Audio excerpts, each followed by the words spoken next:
The moment my best friend dashes into the lottery shop ahead of me and rattles off that familiar string of numbers, I know instantly that she has been reborn too. In my past life, my best friend and I were shortlisted for an interview at a Global 500 company just before graduation. However, there was only one opening available. On the day of the interview, I had a sudden urge to buy a lottery ticket, but as a result, I missed the interview, and my best friend got the job. As it turned out, I won the jackpot, totaling $50 million.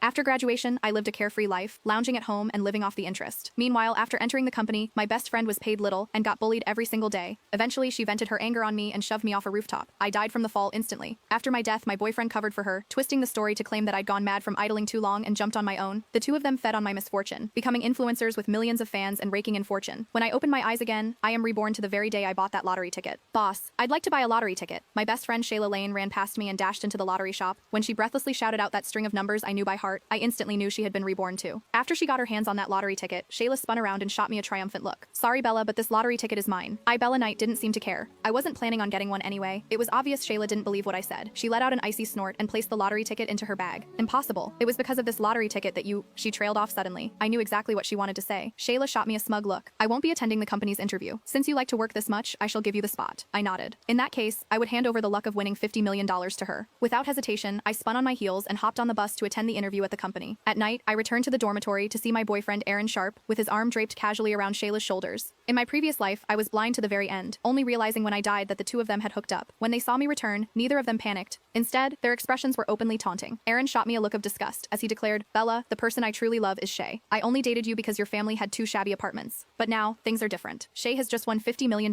and will be living in wealth from now on. I don't have to sacrifice myself to be with someone as repulsive as you anymore, just for the sake of money. I clenched my fists tightly. So, this was the truth. Shayla and Aaron both hailed from the suburbs. One was my closest friend, the other my boyfriend. So, when it came to spending money on them, I never kept count. I belatedly realized that they were merely leeching off me. Since fate had given me a chance to be reborn, I was determined to make them repay every last thing they took from me, 1,000 times over. Shayla sneered, Bella, the only reason I had given Aaron up reluctantly was because your family was slightly better off than mine. Now that I've won $50 million and achieved financial freedom, what chance do you have against me? You're destined to spend the rest of your life slaving away. But Aaron and I are different. We're going to travel the world together, and our life is something you could never even imagine. After they packed up their stuff, they moved out of the dormitory. As I watched them leave, a smirk played on my lips. How naive of them. Did they really think a windfall like that could ever land on them? I aced the interview and secured an offer from the Global 500 company. This was already the highest level I could reach with my education. The company was a fair distance from my home. So after I talked it over with my parents, I decided to buy a place closer to work. When I arrived at the sales center, the agent showed me a few units. Suddenly, a familiar voice rang out at the entrance. Anyone here? Show us the best units you have here. I turned my head to see an arrogant-looking Aaron strutting in with Shayla in his arms. Upon spotting me, the two quickly came over and mocked. Bella, what are you doing here? Can you even afford to buy a house? We've already looked it up. The